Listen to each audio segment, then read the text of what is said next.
बोले कृष्ण कन्हैया लाल की जय। बोलिए विष्णु भगवान की जय। लक्ष्मी नारायण भगवान की जय। आज हम पढ़ने जा रहे हैं श्रीमद् भगवद गीता का जो महात्म्य है उसका दूसरा अध्याय। श्रीमद् भगवद गीता का महात्म्य पहला अध्याय अगर अभी तक आपने नहीं सुना है तो उसके लिए आप हमारी पिछली वीडियो चेक कर सकते हैं और लिंक आपको डिस्क्रिप्शन में मिलेगा। तो शुरू करते हैं दूसरा अध्याय। और उससे पहले अगर आप चैनल पर न्यू हैं तो प्लीज़ चैनल को सब्सक्राइब कीजिए और बेल आइकन पर भी क्लिक कीजिए। और अगर आपको कथा पसंद आती है तो इसे लाइक और शेयर ज़रूर कीजिएगा। तो शुरू करते हैं। श्री भगवान कहते हैं, लक्ष्मी, प्रथम अध्याय के महात्म्य का उत्तम उपाख्यान मैंने तुम्हें सुना दिया। अब अन्य अध्यायों के महात्म्य श्रवण करो। दक्षिण दिशा में वेद वेत्ता ब्राह्मणों के पुरंदरपुर नामक नगर में श्रीमान देव शर्मा नामक एक विद्वान ब्राह्मण रहते थे।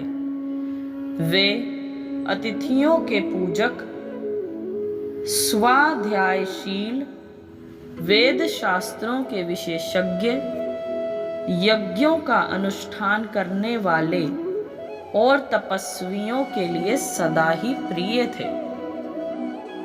उन्होंने उत्तम द्रव्यों के द्वारा अग्नि में हवन करके दीर्घ काल तक देवताओं को तृप्त किया, किंतु उन धर्मात्मा ब्राह्मण को कभी सदा रहने वाली शांति न मिली।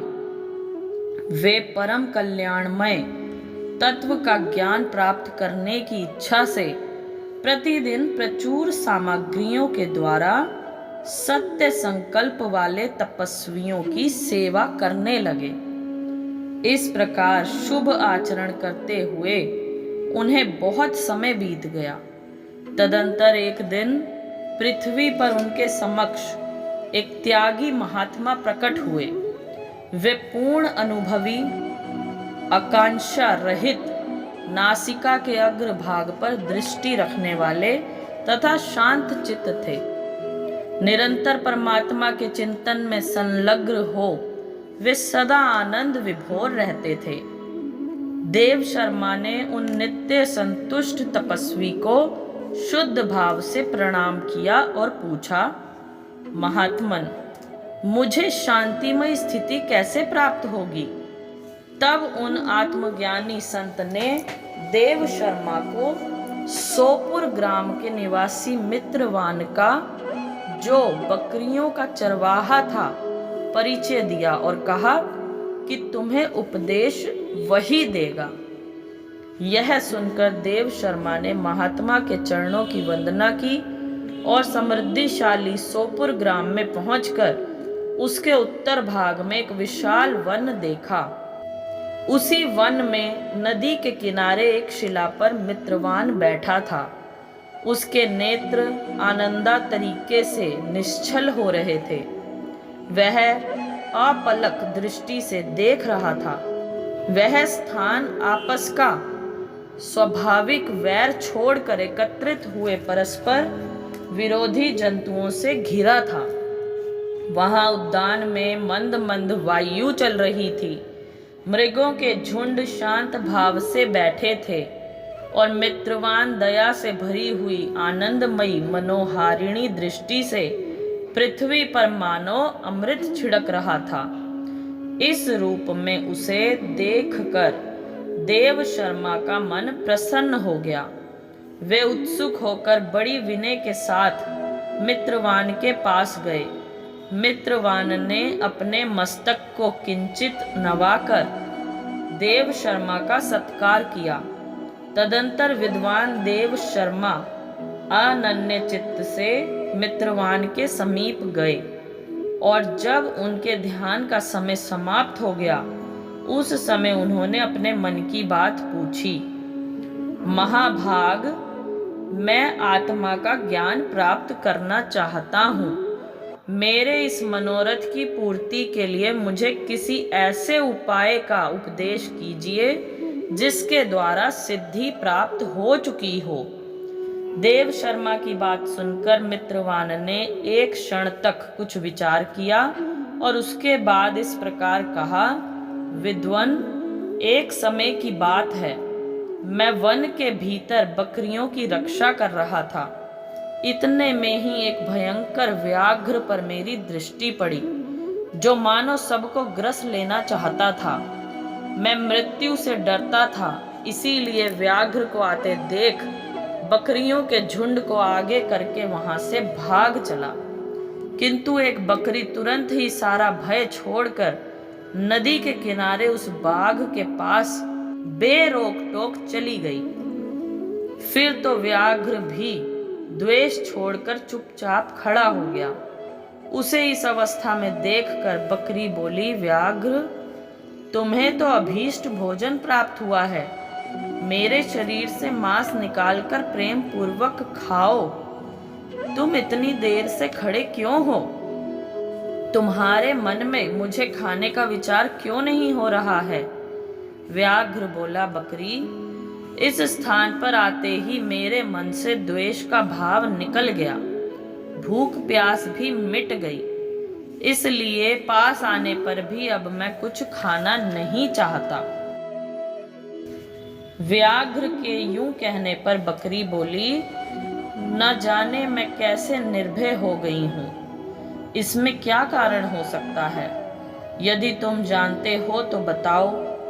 यह सुनकर व्याघ्र ने कहा, मैं भी नहीं जानता। चलो सामने खड़े हुए इन महापुरुष से पूछें। ऐसा निश्चय करके वो दोनों वहां से चल दिए।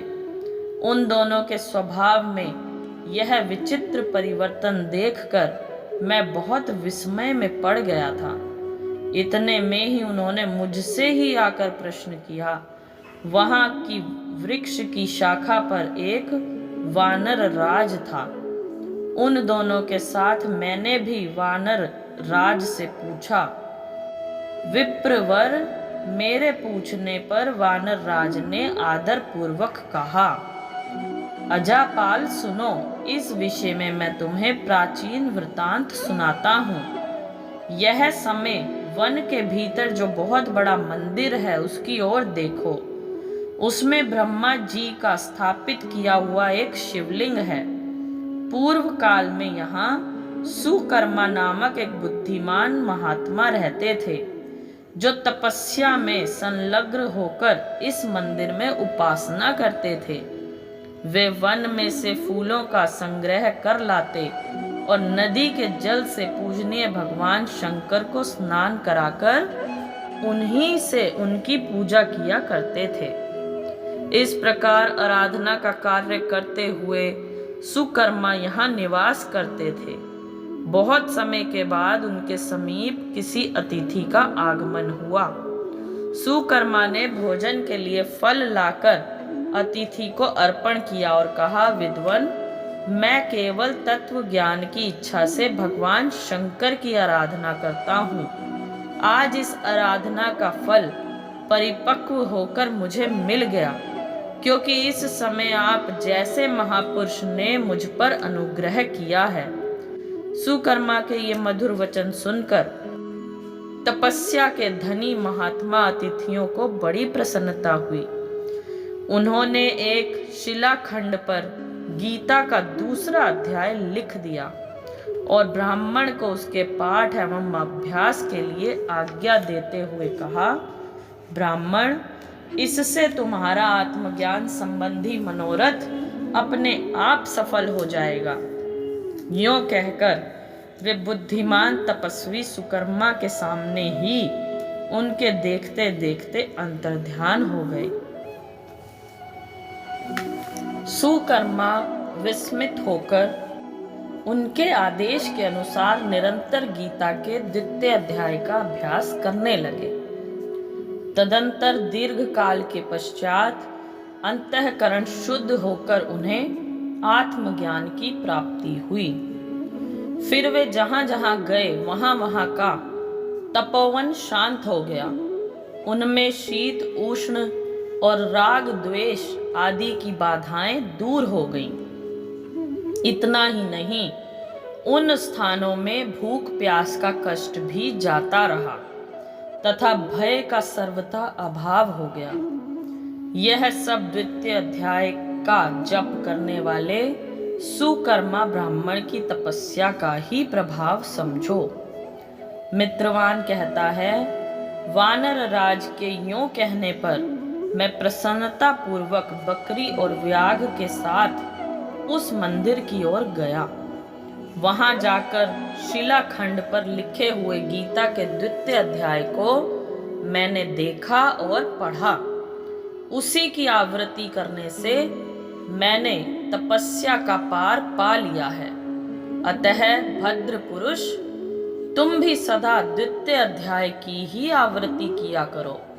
ऐसा करने पर मुक्ति तुमसे दूर नहीं रहेगी।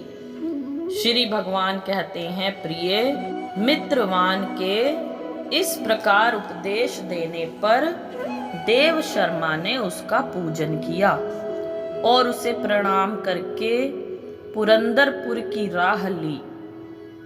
वहां किसी देवालय में पूर्वोक्त आत्मज्ञानी महात्मा को पाकर उन्होंने ये सारा वृतांत निवेदन किया और सबसे पहले उन्हीं से द्वितीय अध्याय को पढ़ा। उनसे उपदेश पाकर शुद्ध अंतकरण वाले देव शर्मा प्रतिदिन बड़ी श्रद्धा के साथ द्वितीय अध्याय का पाठ करने लगे। तब से उन्होंने अनवध प्रशंसा के योग्य परम पद को प्राप्त कर लिया। लक्ष्मी, यह द्वितीय अध्याय का उपाख्यान कहा गया। बोले कृष्ण कन्हैया लाल की जय। तो जिस द्वितीय अध्याय की बात की गई है, अब हम उस द्वितीय अध्याय को पढ़ेंगे। संजय बोले कि पूर्वोक्त प्रकार से करुणा करके व्याप्त और आंसुओं से पूर्ण तथा व्याकुल नेत्रों वाले शोक युक्त उस अर्जुन के प्रति भगवान मधुसूदन ने यह वचन कहा, हे अर्जुन, तुमको इस विषम स्थल में यह अज्ञान किस हेतु से प्राप्त हुआ? क्योंकि यह ना तो श्रेष्ठ पुरुषों से आचरण किया गया है, न स्वर्ग को देने वाला है, न कीर्ति को करने वाला है। इसलिए हे अर्जुन, नपुंसकता को मत प्राप्त हो, यह तेरे योग्य नहीं है। हे परम तप, तुच्छ हृदय की दुर्बलता को त्याग कर युद्ध के लिए खड़ा हो। तब अर्जुन बोले कि हे मधुसूदन, मैं रणभूमि में भीष्म पितामह और द्रोणाचार्य के प्रति किस प्रकार बाणों से युद्ध करूंगा? क्योंकि हे अरिसूदन, वे दोनों ही पूजनीय हैं। इसलिए इन महानुभाव गुरुजनों को ना मारकर इस लोक में भिक्षा का अन्न भी भोगना कल्याणकारक समझता हूँ। क्योंकि गुरुजनों को मारकर भी इस लोक में रुधिर से सने हुए अर्थ और काम रूप भोगों को ही तो भोगूंगा। और हम लोग यह भी नहीं जानते कि हमारे लिए क्या करना श्रेष्ठ है, अथवा यह भी नहीं जानते कि हम जीतेंगे या हमको वे जीतेंगे। और जिनको मारकर हम जीना भी नहीं चाहते, वे ही धृतराष्ट्र के पुत्र हमारे सामने खड़े हैं। इसलिए कायरता रूप दोष करके उपहत हुए स्वभाव वाला और धर्म के विषय में मोहित चित्त हुआ मैं आपसे पूछता हूँ, जो कुछ निश्चय किया हुआ कल्याणकारक साधन हो वह मेरे लिए कहिए, क्योंकि मैं आपका शिष्य हूँ। इसलिए आपके शरण हुए मेरे को शिक्षा दीजिए। क्योंकि भूमि में निष्कंटक धन धान्य संपन्न राज्य को और देवताओं के स्वामीपने को प्राप्त होकर भी मैं उस उपाय को नहीं देखता हूँ जो मेरी इंद्रियों के सुखाने वाले शोक को दूर कर सके। संजय बोले, हे राजन, निद्रा को जीतने वाले अर्जुन अंतर्यामी श्री कृष्ण महाराज के प्रति इस प्रकार कहकर फिर श्री गोविंद भगवान से युद्ध नहीं करूंगा, ऐसे स्पष्ट कहकर चुप हो गए।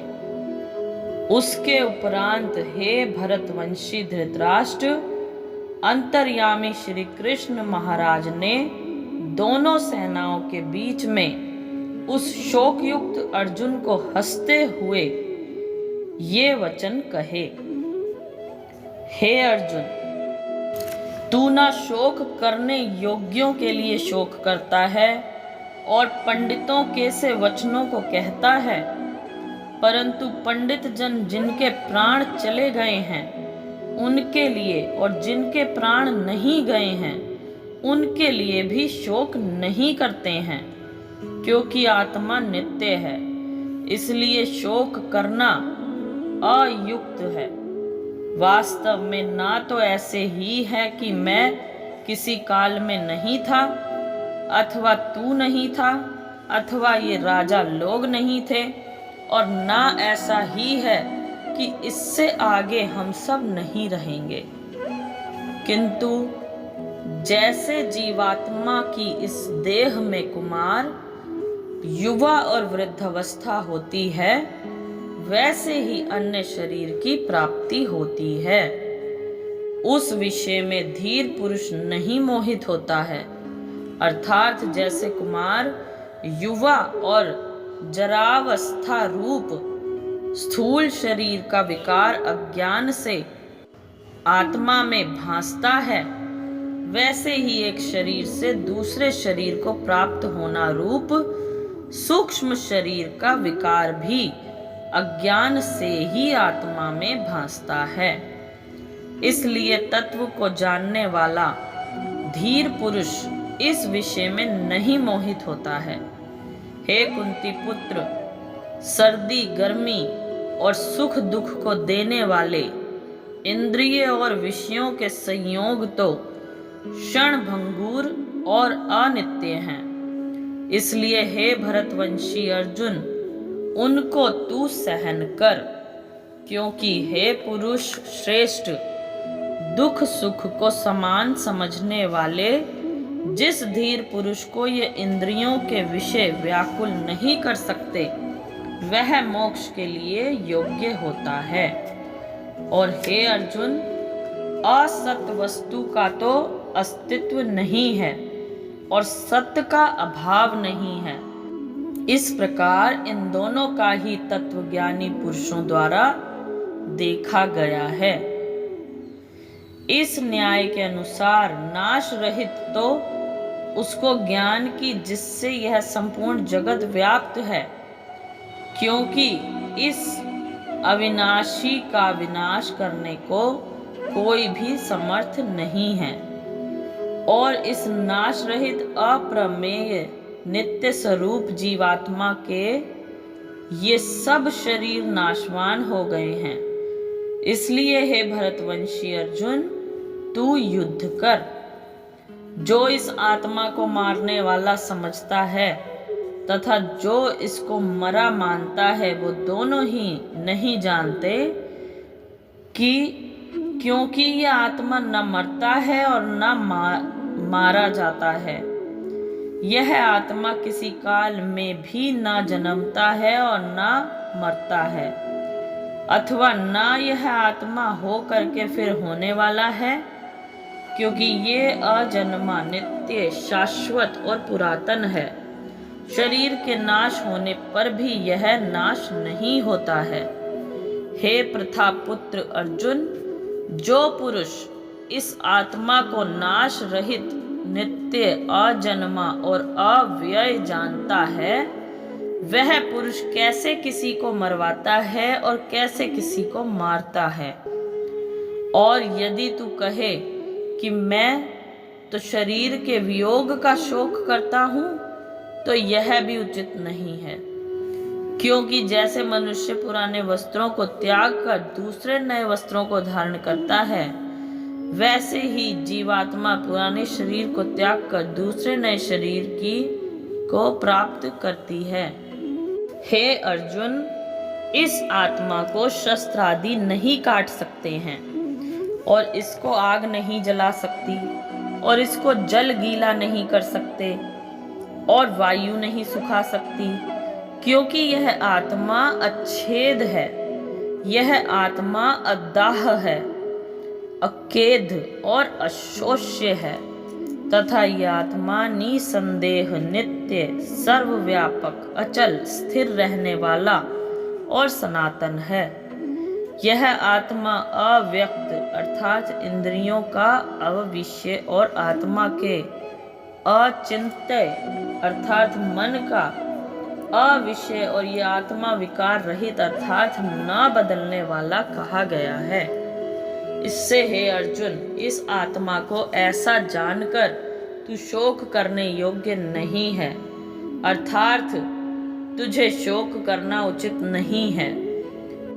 यदि तू इसको सदा जन्मने और सदा मरने वाला माने, तो भी हे अर्जुन, इस प्रकार शोक करने को योग्य नहीं है, क्योंकि ऐसा होने से तो जन्मने वाले की निश्चित मृत्यु और मरने वाले का निश्चित जन्म होना सिद्ध हुआ। इससे भी तू इस बिना उपाय वाले विषय में शोक करने को योग्य नहीं है। यह भीष्मादिकों के शरीर मायामय होने से अनित्य है, इससे शरीर के लिए भी शोक करना उचित नहीं, क्योंकि हे अर्जुन, संपूर्ण प्राणी जन्म से पहले बिना शरीर वाले और मरने के बाद भी बिना शरीर वाले ही हैं।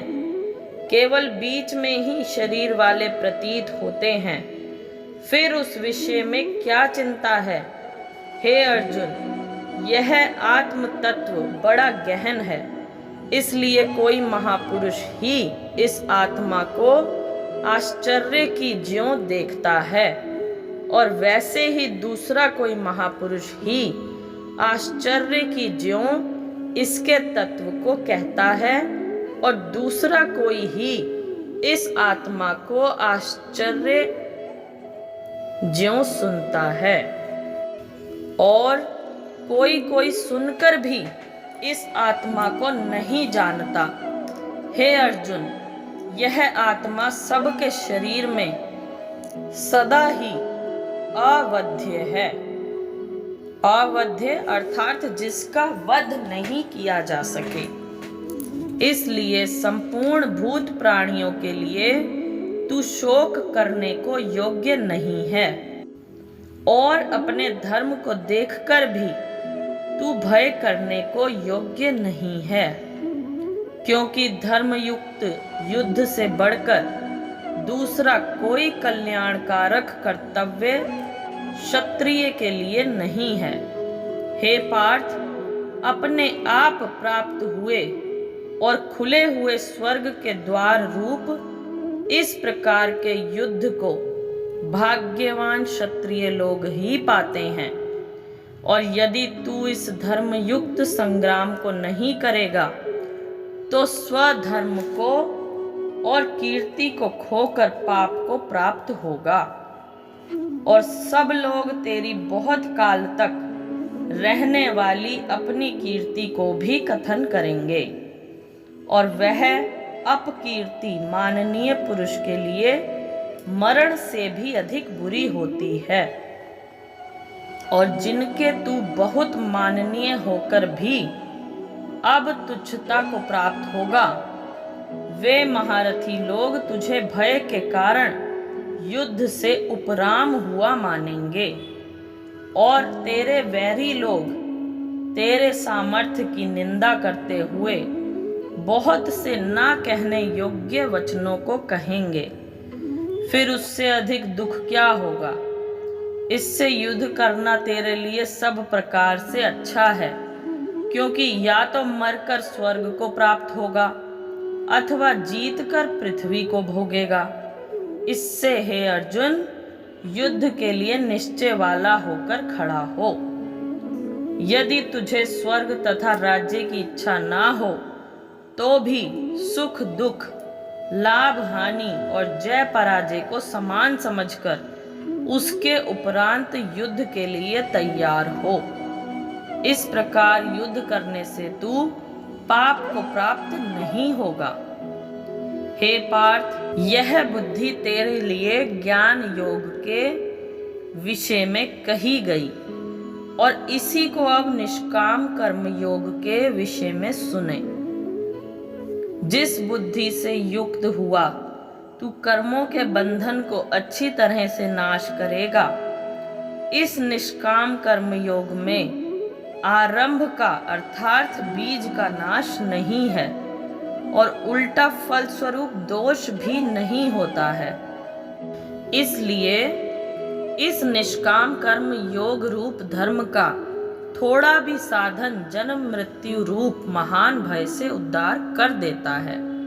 हे अर्जुन, इस कल्याण मार्ग में निश्चयात्मक बुद्धि एक ही है और अज्ञानी पुरुषों की बुद्धियां बहुत भेदों वाली अनंत होती हैं। हे अर्जुन, जो सकामी पुरुष केवल फल श्रुति में प्रीति रखने वाले, स्वर्ग को ही परम श्रेष्ठ मानने वाले, इससे बढ़कर और कुछ नहीं है ऐसा कहने वाले हैं, वे अविवेकी जन्म रूप कर्म फल को देने वाली और भोग तथा ऐश्वर्य की प्राप्ति के लिए बहुत सी क्रियाओं के विस्तार वाली इस प्रकार की जिस दिखाऊ शोभा युक्त वाणी को कहते हैं, उस वाणी द्वारा हरे हुए चित्त वाले तथा भोग और ऐश्वर्य में आसक्ति वाले उन पुरुषों के अंतःकरण में निश्चयात्मक बुद्धि नहीं होती है।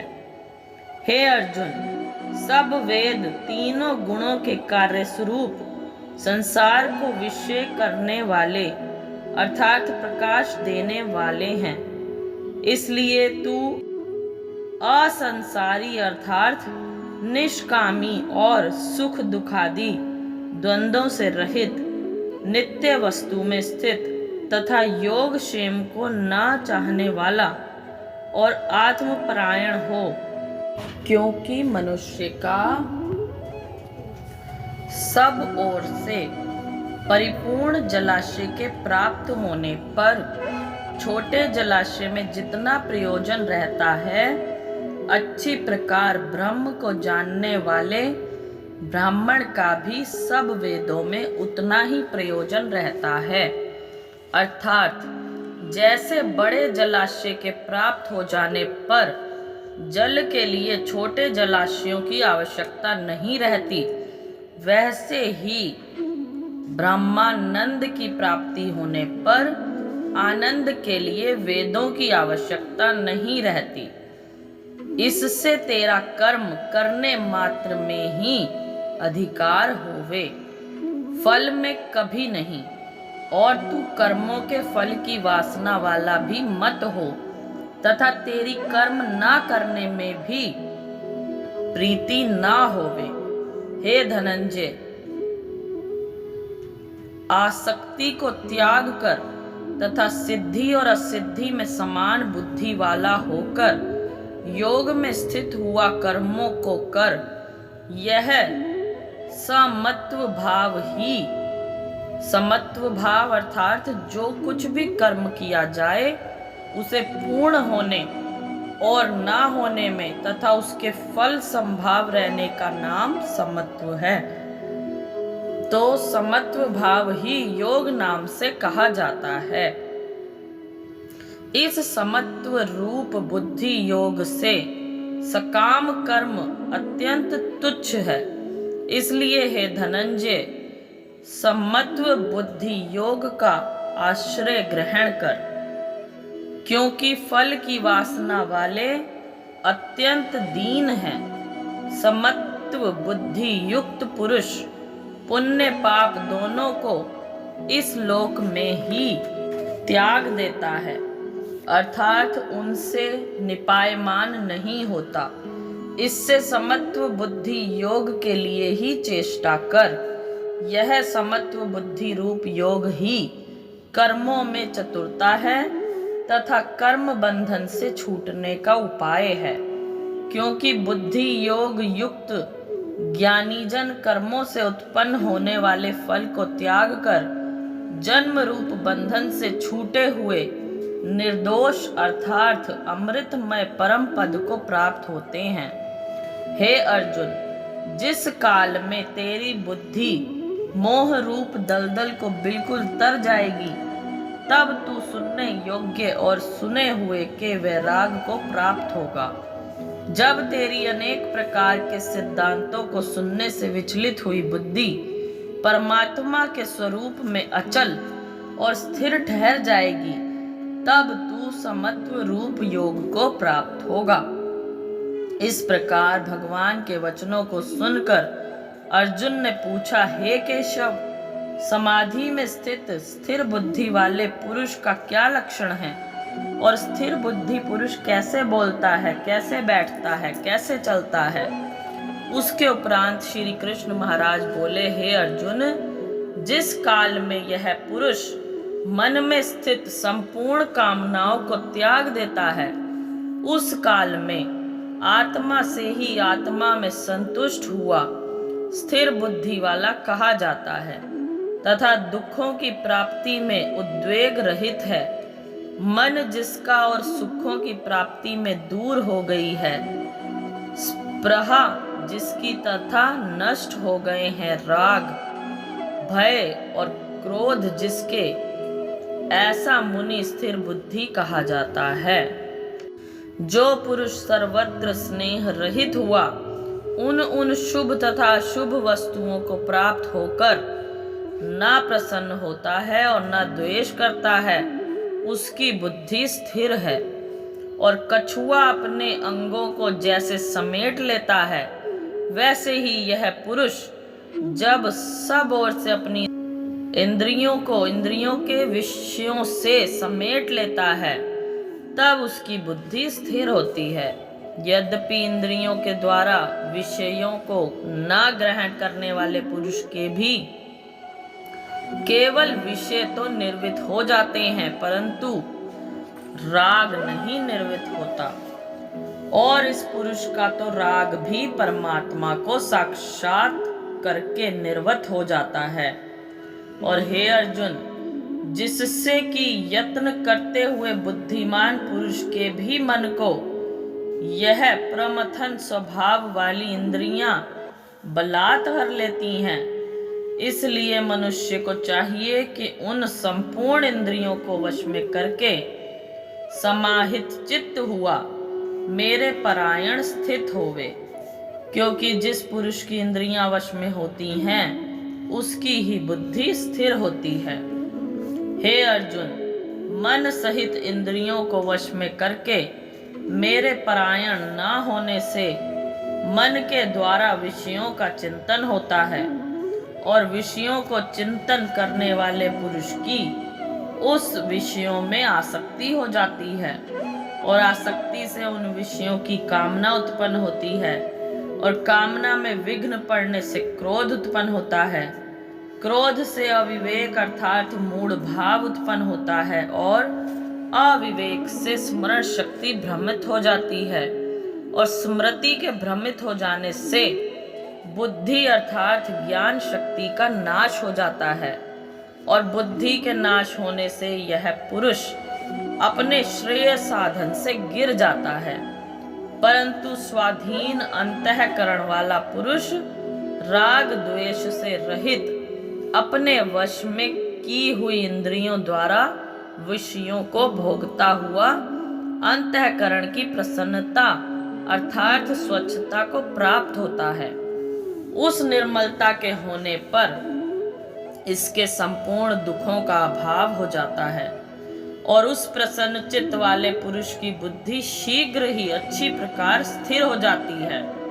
हे अर्जुन, साधन रहित पुरुष के अंतःकरण में श्रेष्ठ बुद्धि नहीं होती है और उस अयुक्त के अंतःकरण में आस्तिक भाव भी नहीं होता है, और बिना आस्तिक भाव वाले पुरुष को शांति भी नहीं होती। फिर शांति रहित पुरुष को सुख कैसे हो सकता है? क्योंकि जल में वायु नाव को जैसे हर लेता है, वैसे ही विषयों में विचरती हुई इंद्रियों के बीच में जिस इंद्रिय के साथ मन रहता है, वह एक ही इंद्रिय इस अयुक्त पुरुष की बुद्धि को हरण कर लेती है।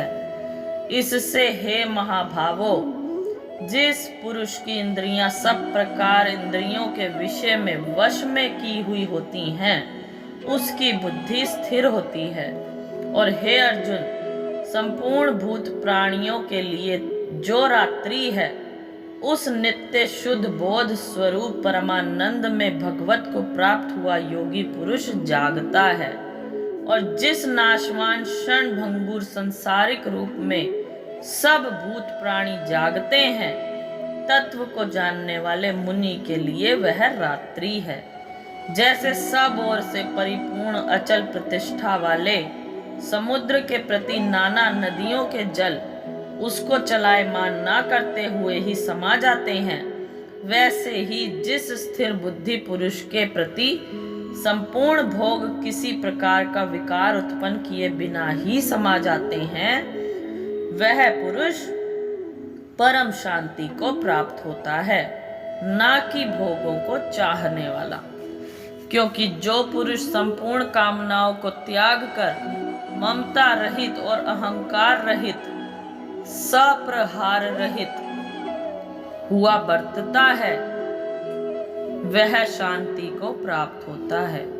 हे अर्जुन, यह ब्रह्म को प्राप्त हुए पुरुष की स्थिति है। इसको प्राप्त होकर योगी कभी मोहित नहीं होता है और अंत काल में भी इस निष्ठा में स्थिर होकर ब्रह्मानंद को प्राप्त हो जाता है। इति श्रीमद्भागवत गीता रूपी उपनिषद एवं ब्रह्म विद्या तथा योग शास्त्र विशेषज्ञ श्री कृष्ण और अर्जुन के संवाद में सांख्य योग नामक दूसरा अध्याय। तो ये हमने दूसरा अध्याय पढ़ा जो आपने जाना। इसके बाद हम पढ़ेंगे तीसरे अध्याय का महात्म। उसके लिए आपको करना होगा थोड़ा सा वेट, क्योंकि हम करेंगे अगली वीडियो में से अपलोड। अभी तक यहाँ पर इसको विश्राम देते हैं।